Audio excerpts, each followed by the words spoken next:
Admiral Sarah Chen stood at the United Earth Defense Command's main window, her face showing no emotion as she watched the massive alien ships appear one by one through quantum space. Their dark hulls blocked out the stars, each vessel bigger than humanity's largest space station. The hegemonic empire had finally arrived, just as they had predicted. "How many ships?" she asked, her voice steady. Lieutenant Rodriguez checked his holographic display. "Over 300 capital ships, Admiral. Their energy readings are off the charts. One of their destroyers could probably take out half of Australia." Sarah allowed herself a small smile. The Empire thought they were being intimidating, but they were actually following the exact playbook Earth's intelligence had anticipated. 15 years of studying their conquest patterns hadn't gone to waste. The main screen lit up with an incoming transmission. The alien that appeared looked almost human, except for its silver skin and completely black eyes. High Commander Zextal of the Empire spoke in perfect English, his voice dripping with condescension. "People of Earth, your primitive civilization has been granted a great honor. The eternal hegemonic empire welcomes you into our embrace. Submit to our rule, and you shall be elevated. Resist, and you shall be broken. You have 30 days to dismantle your military forces and prepare for integration." The transmission cut off. Around the command center, officers maintained their calm, just as they had practiced. No one showed fear. No one shouted or panicked. They had trained for this moment for decades. Sarah turned to her second-in-command, General Michael Okonjo. "Send the prepared response in 1 hour. Make it look like our systems struggled to decode their transmission format." Michael nodded, hiding his own smile. "Yes, Admiral. Should I also activate Protocol Ghost?" "Not yet. Let's play the scared primitives for a few more days. Have our visible factories start dismantling operations. Make sure they can see our orbital platforms powering down." In the following days, Earth appeared to be a planet in chaos. News channels showed protests and panic, all carefully staged. Military bases openly began shutting down operations, making sure the Empire's sensors could detect their power signatures dropping. But deep underground and in hidden facilities across the solar system, humanity's real response was taking shape. Engineers worked tirelessly on quantum tunneling devices. Special forces teams reviewed their mission objectives. And in the darkness between the stars, thousands of stealth ships that had been placed years ago waited for their activation codes. 27 days into the Empire's ultimatum, Sarah received the confirmation she had been waiting for. Every piece was in position. She walked into a secure conference room where Earth's top military and civilian leaders had gathered.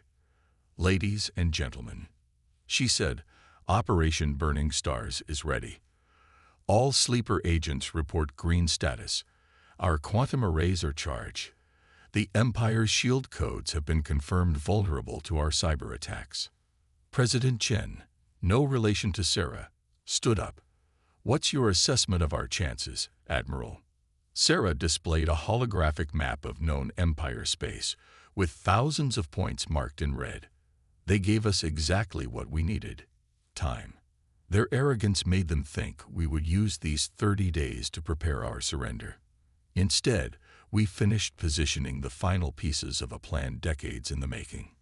She zoomed in on the Empire's capital systems. "They demanded Earth kneel."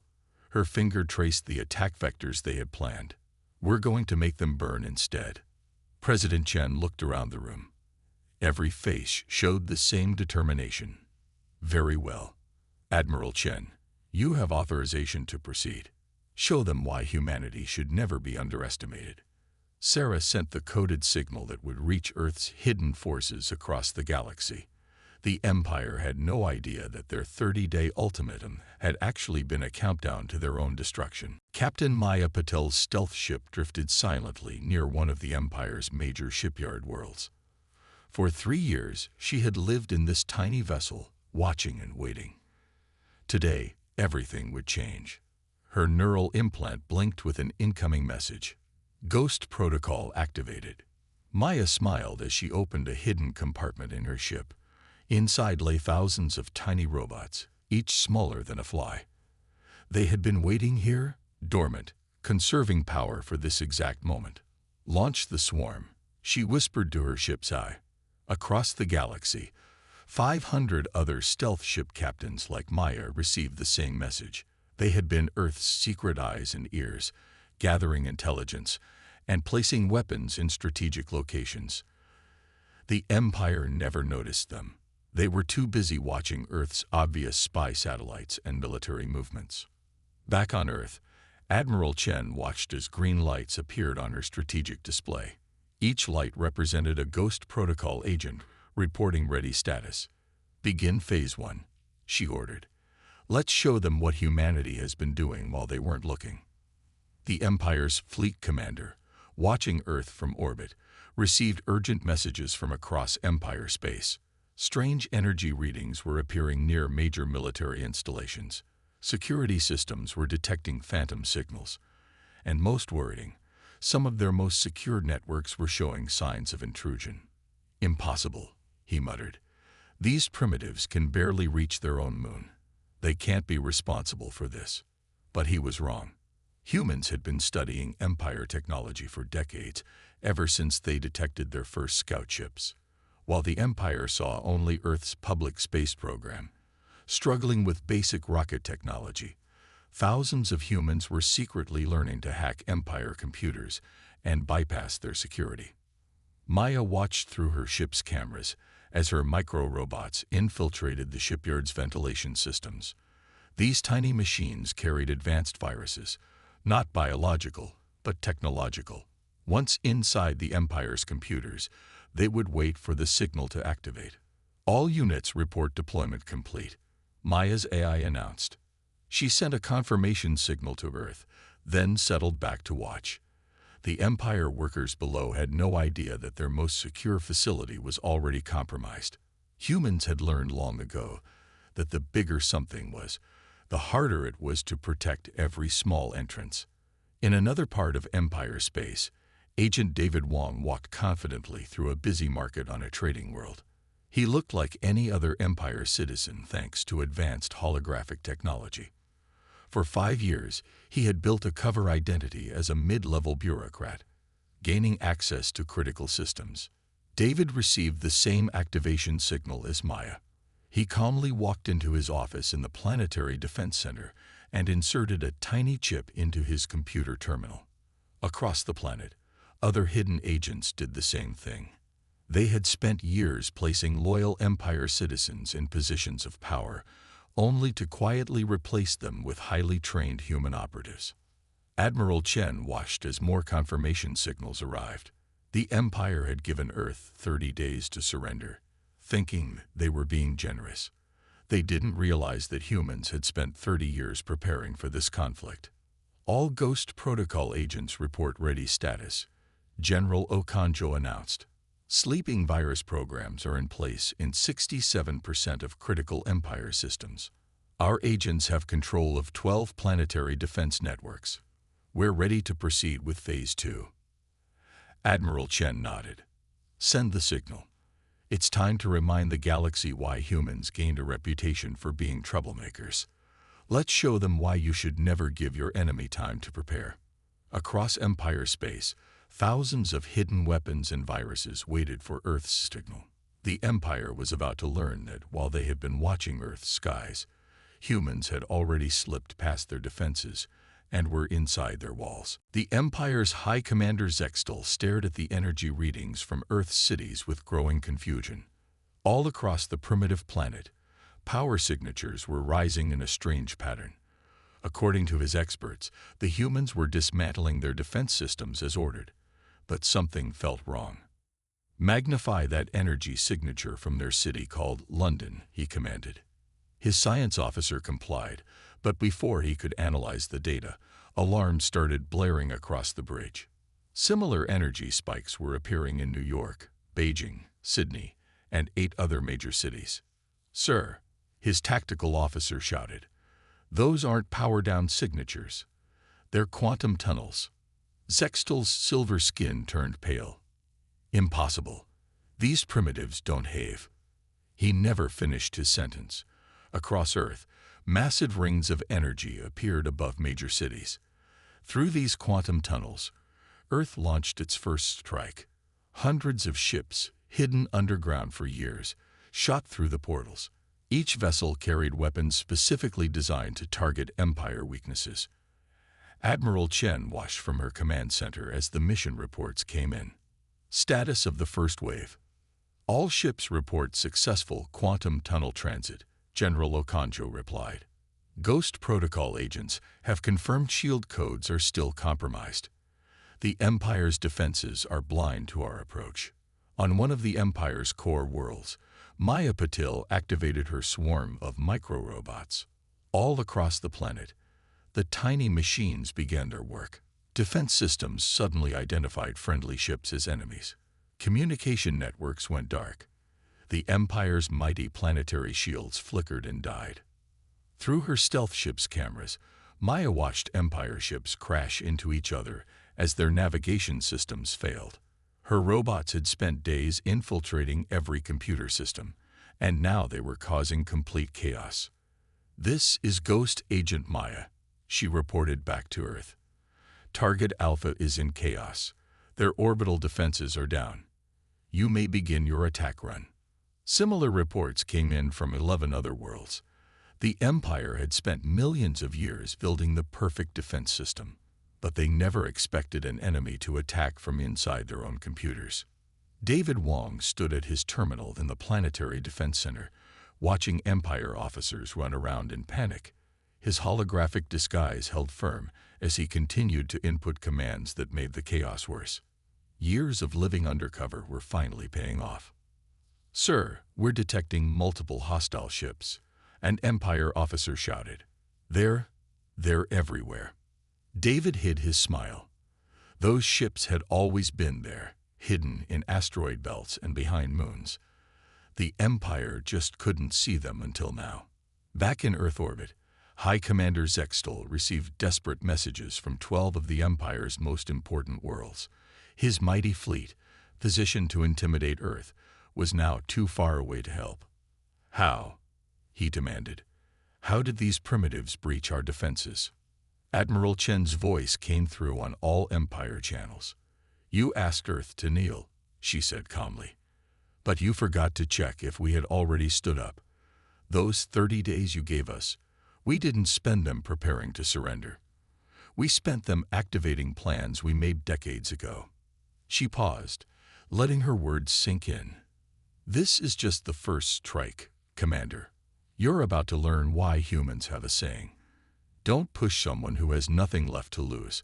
We chose to burn your worlds rather than kneel. And we're just getting started." Across 12 star systems, humanity's hidden forces emerged from the shadows. The Empire was about to learn that they hadn't been preparing to fight a primitive species. They had walked into a trap years in the making. Lieutenant Emma Torres crouched in the maintenance tunnels of the Empire's largest supply depot, fighting back a smile as she watched chaos unfold through her tactical visor. Above her, Empire soldiers ran in different directions, shooting at shadows and holographic enemies her team had projected throughout the station. "Team 2, status report," she whispered into her neural comm. "Supply ships are all sabotage," came the reply. "When they try to launch, their navigation systems will send them to empty space instead of their actual destinations." This was how humans fought. Not with huge fleets and dramatic battles, but with tricks, traps, and carefully planned confusion. The Empire's soldiers were trained to fight proper battles. They didn't know what to do when their enemies refused to follow the rules. On another Empire world, Agent David Wong watched his final masterpiece unfold. For 5 years, he had been carefully editing intelligence reports, changing little details here and there. Now, as Empire commanders tried to coordinate their response to Earth's attacks, those small changes were causing massive problems. "Sir," an Empire officer shouted at his commander, "Fleet 7 is attacking Fleet 12. "What? Why would they?" The commander stared at his screen in horror. According to his intelligence reports, Fleet 12 had been infected by human mind control devices. Of course, This wasn't true. It was just one of David's careful edits. But now 2 Empire fleets were destroying each other, while Earth's forces watched from hiding. Admiral Chen studied the reports from across Empire space with satisfaction. "How many of their supply lines have been disrupted?" she asked. General Okanjo checked his data. 70% of major supply routes are compromised. Their ships are running out of fuel, ammunition, and food. Best part, they still can't figure out which reports to trust, so they're afraid to send help anywhere. This was humanity's true weapon, not just physical attacks, but confusion and fear. Empire commanders couldn't trust their computers, their reports, or even their own soldiers. Every time they found a human agent, 3 more appeared somewhere else. Maya Patel's stealth ship drifted past a massive Empire battlecruiser. The huge ship's crew was busy fighting fires and system failures caused by her micro-robots. They never noticed her ship attaching small devices to their hull. "Quantum beacon placement complete," she reported. "When they jump to light speed, the beacons will activate. Every patrol fleet in the sector will think they're hostile ships." Back at the supply depot, Emma planted the last of her charges and checked her timer. In 10 minutes, small explosions would start across the station. None of them would cause serious damage, but they would keep the Empire soldiers running from place to place for hours. "This is how ants kill a bear," she whispered to herself, remembering her training. Not with one big bite, but with thousands of little stings. High Commander Zextal found himself facing the hardest challenge of his career. His mighty fleets, trained to fight epic space battles, were being defeated by an enemy they couldn't even find. Every time they rushed to defend one location, 3 others would fall under attack. "Send the order," he finally commanded. "All fleets are to return to their home sectors. We must protect our core worlds at all costs." In Earth's command center, Admiral Chen nodded as she heard the order.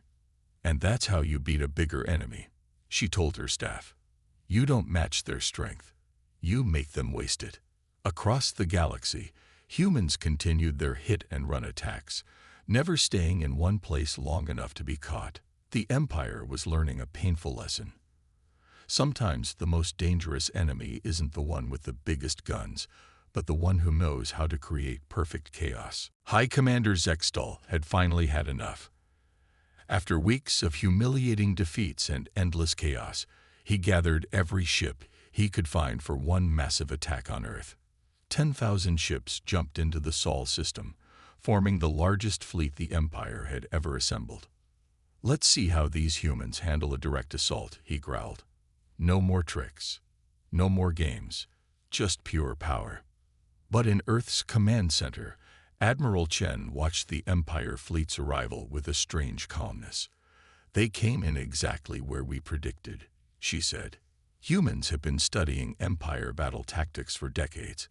They always followed the same patterns." She turned to her tactical officer. "Are the gravity traps in position?" "Yes, Admiral. Maya's team finished placing them last week. The Empire fleet is right in the middle of our web." On her stealth ship, Maya Patel watched the massive Empire fleet through special sensors. Hidden throughout the space around them were thousands of tiny devices her team had planted over the years. Each one looked like space debris, too small for Empire sensors to worry about. "All gravity trap units report ready," she announced. "Waiting for your signal, Admiral." Admiral Chen looked at the tactical display one last time. The Empire fleet had arranged itself in their traditional attack formation, a perfect wedge shape designed to concentrate their firepower. It was a formation that had won them thousands of battles over millions of years. It was also exactly what humans had planned for. "Activate the traps," Chen ordered. Maya pressed a button on her console.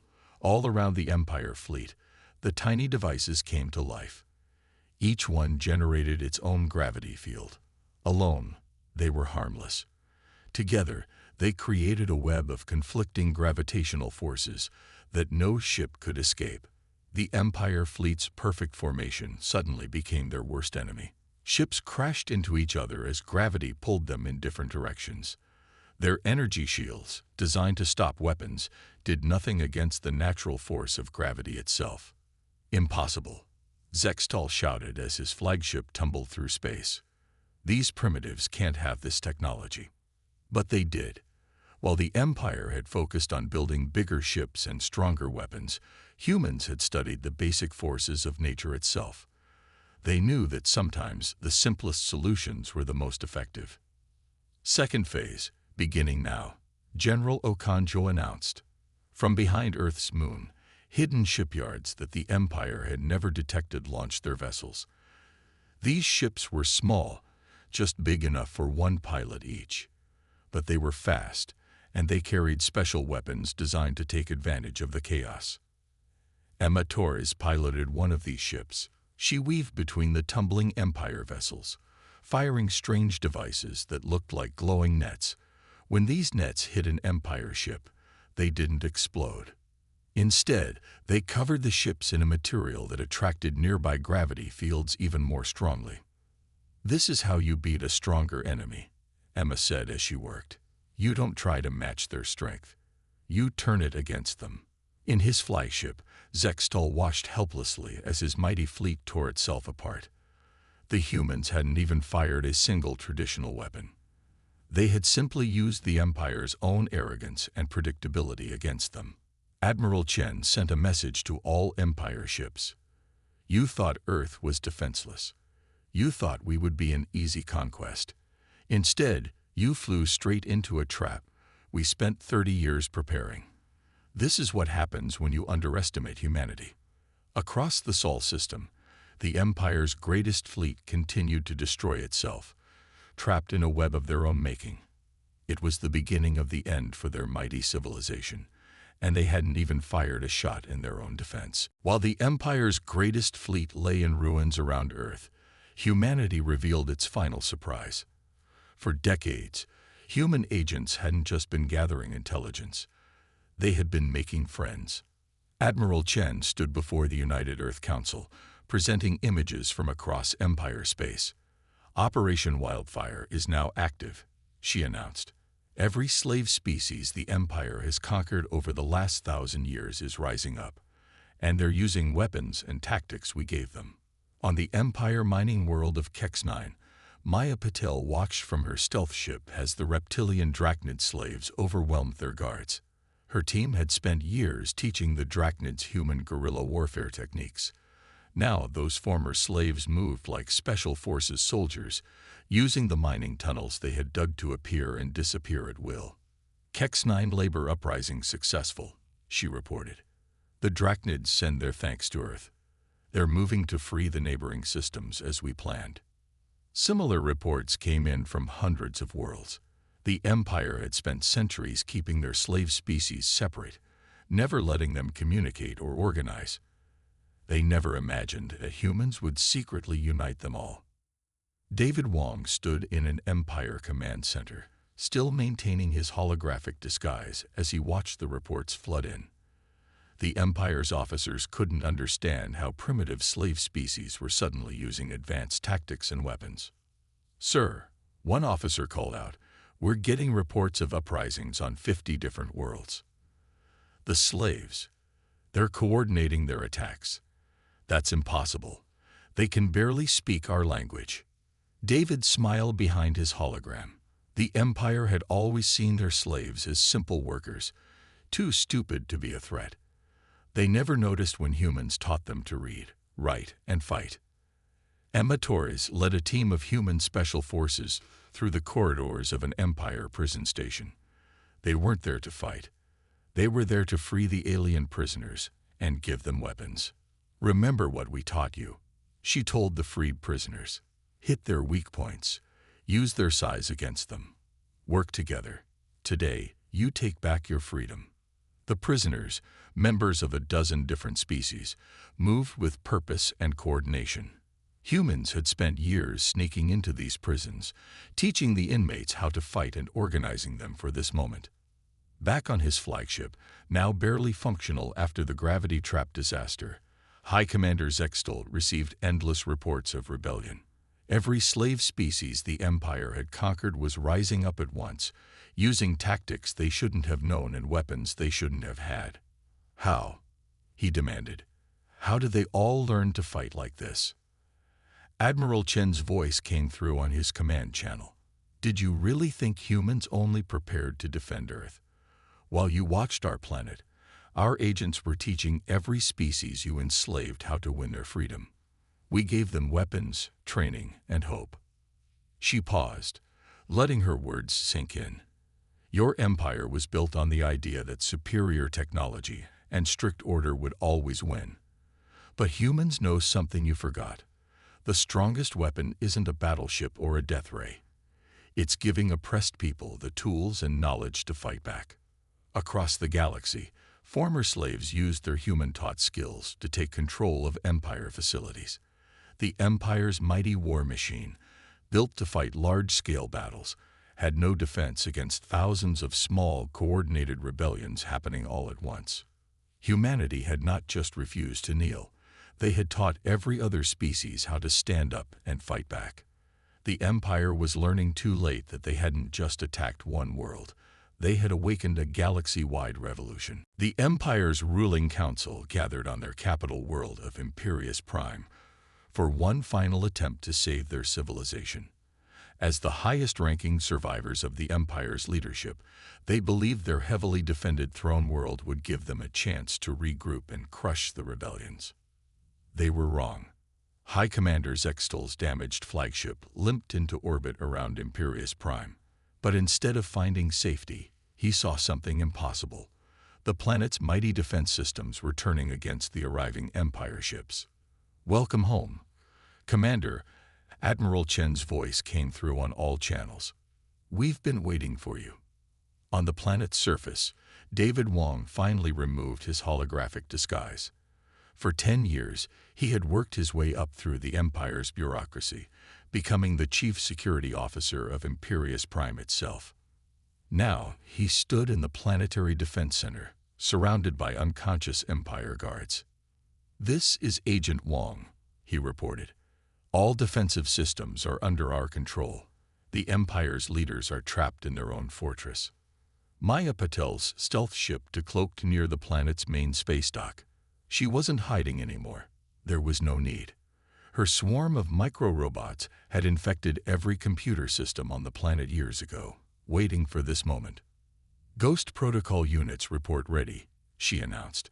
"Every weapon, every shield, every security system now answers to us." Emma Torres led her Special Forces team through the corridors of the Imperial Palace itself. They had entered the palace 3 years ago, disguised as maintenance workers, and hidden weapons and equipment throughout the building. "You know what's funny?" Emma said to her team as they approached the council chamber. "They spent so much time watching their borders for external threats, they never thought to look for enemies inside their own home." Admiral Chen's hologram appeared in the Empire's council chamber, facing the gathered leaders directly. "You demanded Earth kneel," she said calmly.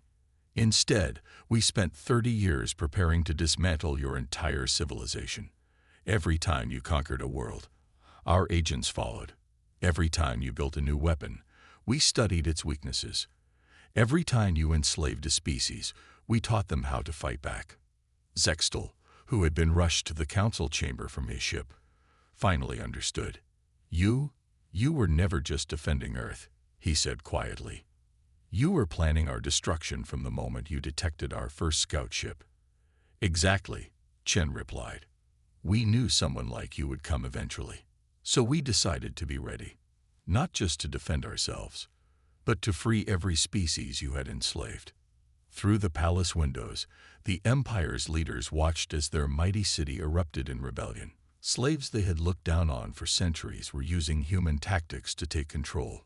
Former servants moved like trained soldiers. Assistant workers turned out to be human agents in disguise. "You had a choice," Chen continued. "You could have approached Earth peacefully. We might have even become allies. Instead, you demanded we kneel before you, thinking we were primitive and weak. That was your final mistake." As human ships emerged from hidden bases all across the capital world, Admiral Chen delivered humanity's final message to the Empire. A truly advanced civilization doesn't measure its greatness by how many worlds it can conquer, but by how many people it can help. You forgot that. We didn't. The Empire's leaders could only watch as their civilization crumbled around them, destroyed not by brute force, but by patience, planning, and the unshakable human spirit that refused to kneel before tyrants. Humanity had not just survived, they had changed the galaxy forever, teaching every species that even the mightiest empire could fall to those it underestimated.